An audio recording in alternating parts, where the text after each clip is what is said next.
नमस्कार बच्चों, आज हम सीखेंगे चैप्टर 1 इंटीजर्स।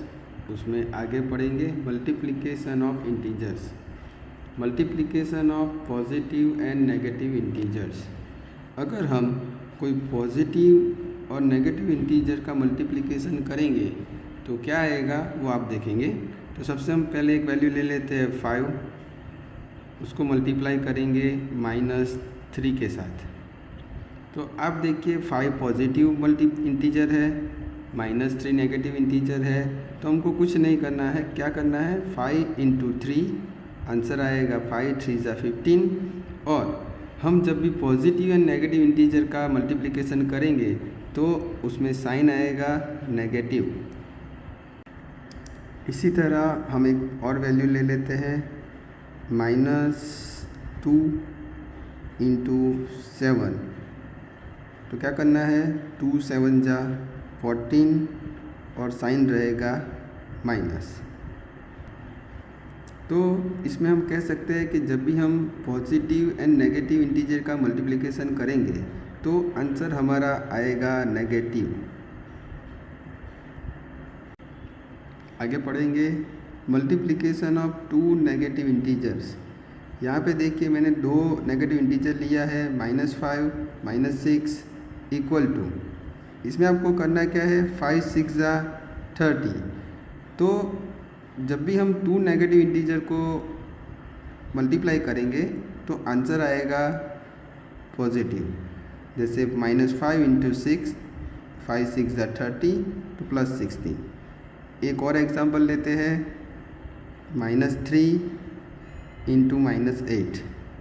तो 3 8 जा 24 तो साइन रहेगा प्लस।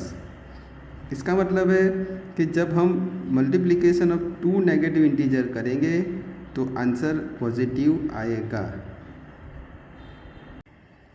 बुक्स में कुछ एग्जाम्पल दिए हुए हैं जिसमें लिखा हुआ है कि ऑब्जर्व सम पैटर्न्स।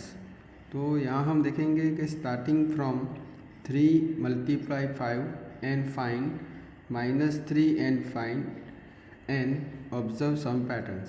तो इससे पहले हम एक लाइन ड्रॉ कर लेंगे। इसमें यहाँ पे लिखेंगे 0 1 2 3 4 5, इस साइड -1 -2 -3 -4। यहाँ लिखा हुआ है कि स्टार्टिंग फ्रॉम 3 × 5। तो हमको यहाँ से 3 × 5 से -3 × 5 एंड ऑब्जर्व सम पैटर्न करना है। तो यहाँ पे हम देखेंगे 3, तो यहाँ पे 3 है, तो 3 से हमको -3 तक जाना है। तो यहाँ पे हम क्या करेंगे, सबसे पहले तो हम मल्टीप्लाई कर लेंगे 3 × 5 15। हमको जाना है -3 साइड, तो 3 के बाद आएगा 2, तो वापस 2 × 5 10 और आगे जाएंगे 1 × 5 5, 0 के साथ 0, -1 के साथ -5, -2 के साथ -10 एंड -3 के साथ -15। इसमें आप देखिए कि जब हमने मल्टीप्लाई किया 3 × 5 15, नेक्स्ट 10 5 0 -5, तो इसमें हर बार क्या हो रहा है कि जो हम -5 से डिक्रीज़ हो रहे हैं। तो 15 -10, तो अपना यहाँ पे एक पैटर्न बनेगा 15 -5। ऊपर का जो था यहाँ से हम ऐसे नेक्स्ट वापस करेंगे 10 -5 और आगे 5 -5 0 -5 -5 -5 -10 -5। तो इसी तरह एक पैटर्न बना जिसमें हम हर टाइम जो भी आंसर आता है उससे -5 करेंगे तो अपना एक पैटर्न बन जाता है। एक और एग्जांपल ले लेते हैं। Starting from -4 × 4 find -4 × -3 and observe some pattern. वापस हम एक लाइन ड्रॉ कर लेंगे। 0 1 2 3 4 5 6 -1 -2 -3 -4 -5। हमको यहाँ से करना है 4 से लेके जाना है -3, क्योंकि ये देखिए -4 और -4 वैल्यू सेम है, तो अपने को यहाँ से 4 से जाना है -3। तो यहाँ पे हम एक लाइन ड्रॉ कर देंगे 4 और यहाँ -3, तो हम ऐसे आएंगे 4 to -3। तो सबसे पहले हम क्या कर लेंगे, जो अपने लिखा हुआ है स्टार्टिंग फ्रॉम, तो वो वैल्यू लिख लेंगे। 4 × 4 16। यहाँ पे देखेंगे एक नेगेटिव है, एक पॉजिटिव इंटीजर है, तो अपना आंसर आएगा नेगेटिव इंटीजर। वापस अभी हम एक डिक्रीज करेंगे, तो 4 × 3, तो आंसर आएगा 12 -12 3। अभी 2 4 × 2 8 -8। अभी 1 के साथ 4 × 1 -4। 0 के साथ 4 × 0 0। 4 × -1।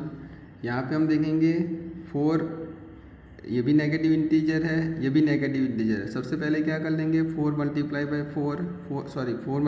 1 4, दोनों इंटीजर माइनस है, तो माइनस माइनस प्लस, तो मतलब यहाँ पे प्लस साइन आएगा, तो हम उसको लिखेंगे नहीं, +4। आगे जाएंगे -4 × -2, तो 4 × 2 8 माइनस माइनस प्लस, एक और -4 × -3, तो आंसर आएगा 4 3 12 माइनस माइनस प्लस। अभी हम इसमें पैटर्न देखेंगे कि भाई -4 × 4, तो -16। तो नेक्स्ट में अगर हम क्या पैटर्न बनेगा कि भाई -12 कैसा आएगा, सेम करना है -16। अगर हमको -12 लाना है तो उसमें हम +4 ऐड करेंगे, तो -16 + 4, तो -12। आगे नेक्स्ट -12 + 4, तो आंसर आएगा -8। उसी तरह -8 + 4, तो आएगा -4। इसी तरह -4 + 4 0 0 + 4 4 + 4 8 + 4।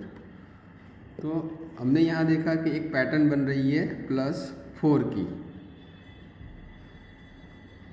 +4 का pattern observe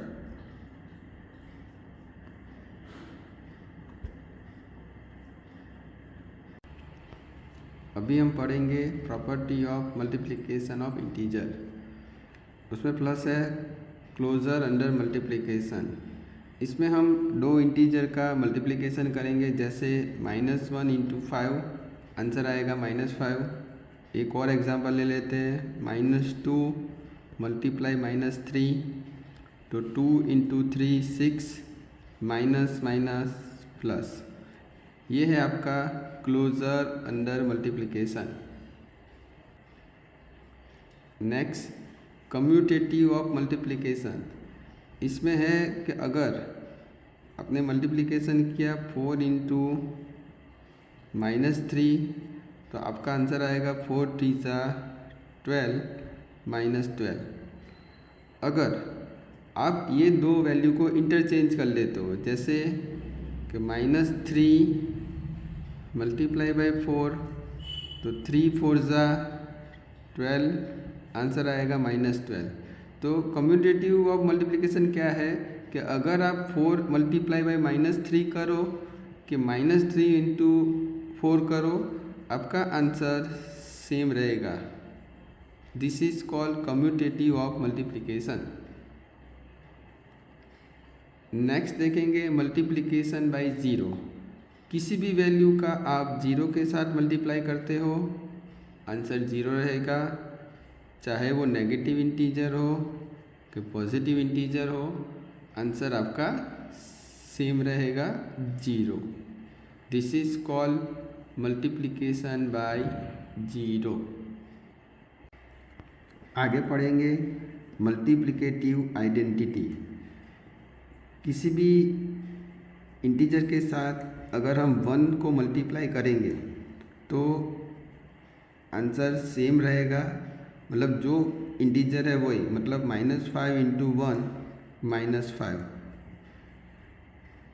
7 multiply by 1 -7, 6 multiply by 1 6।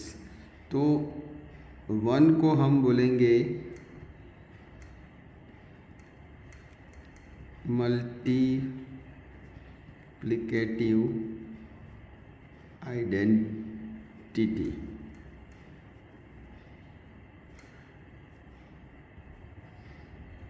आगे पढ़ेंगे एसोसिएटिव फॉर मल्टीप्लिकेशन।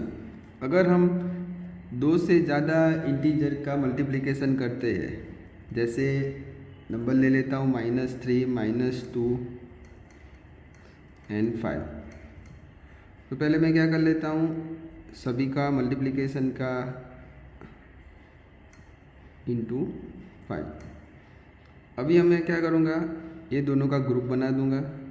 तो -3 इंटू -2, 3 2 6, माइनस माइनस प्लस, तो वो लिखेंगे नहीं, मल्टीप्लाई बाई जो बचा वो 5, तो 6 5 30। इसी तरह वापस मैं यहाँ लिख लूँगा सेम 3 मल्टीप्लाई बाई 2 इंटू 5। जैसे मैंने अभी ये 2 का ग्रुप बनाया, यहाँ पे मैं इस 2 का ग्रुप बना लेता हूँ। तो -3 एज इट इज़ रखूँगा, यहाँ ये 2 का मल्टीप्लिकेशन करूँगा, 2 इंटू 5 10, यहाँ पे नेगेटिव इंटीजर है तो -10। अभी 3 मल्टीप्लाई बाई 10, तो आंसर रहेगा 30, माइनस माइनस प्लस। तो यहाँ पे भी देखा हमने 6 5 30, तो ये भी 30 और यहाँ भी 30।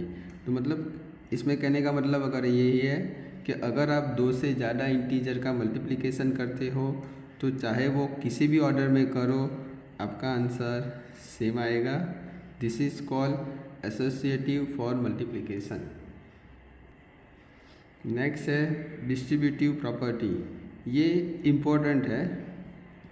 आप देखिए कि अगर जैसे मैं एक वैल्यू ले लेता हूँ 16 मल्टीप्लाई 10 प्लस 2, तो इसको हम डिस्ट्रीब्यूट करेंगे, पर सबसे पहले उसका आंसर लिख लेते हैं कि भाई क्या आएगा।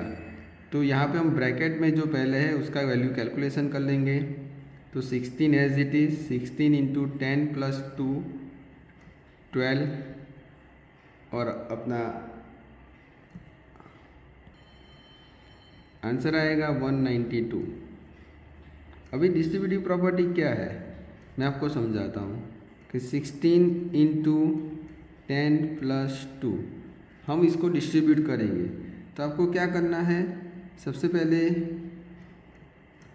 16 को 10 के साथ मल्टीप्लाई करेंगे, 16 इंटू 10 और एक ब्रैकेट बना देंगे, बीच में साइन प्लस है तो यहाँ प्लस लिखेंगे। वापस 16 को उसी दूसरी वैल्यू के साथ मल्टीप्लाई करेंगे, तो 16 इंटू 2। तो यहाँ पे आप देखिए कि 16 को 10 के साथ मल्टीप्लाई किया, 16 को 2 के साथ मल्टीप्लाई किया, तो यहाँ पे ये डिस्ट्रीब्यूट हुआ, तो इसको बोलते हैं डिस्ट्रीब्यूटिव प्रॉपर्टी। अभी हम इसका आंसर देखेंगे तो 16 इंटू 10 160 प्लस 16 इंटू 2 32, तो इन दोनों का वैल्यू करेंगे तो 192। आंसर आपका सेम ही आने वाला है। तो इसमें क्या हुआ, इसमें डिस्ट्रीब्यूट हुआ कि भाई 16 को हमने प्लस पहले 10 के साथ किया, 16 को हमने 2 के साथ किया। एक और एग्जांपल ले लेते हैं जिसमें हम माइनस लिखते हैं कि भाई 16 10 माइनस 2, सेम डिस्ट्रीब्यूट करेंगे, पहले 16 को 10 के साथ ले लेंगे, पर यहाँ पे देखिए साइन चेंज है, तो जो साइन है वही लिखेंगे। वापस 16 मल्टीप्लाई बाई 2, 160 माइनस 32, अब यहाँ पे आंसर आएगा 128। तो दिस इज़ कॉल्ड डिस्ट्रीब्यूशन। यहाँ पे हमने क्या किया कि 16 को अलग अलग वैल्यू के साथ डिस्ट्रीब्यूट किया, तो दिस इज़ कॉल्ड डिस्ट्रीब्यूटर और डिस्ट्रीब्यूटिव प्रॉपर्टी।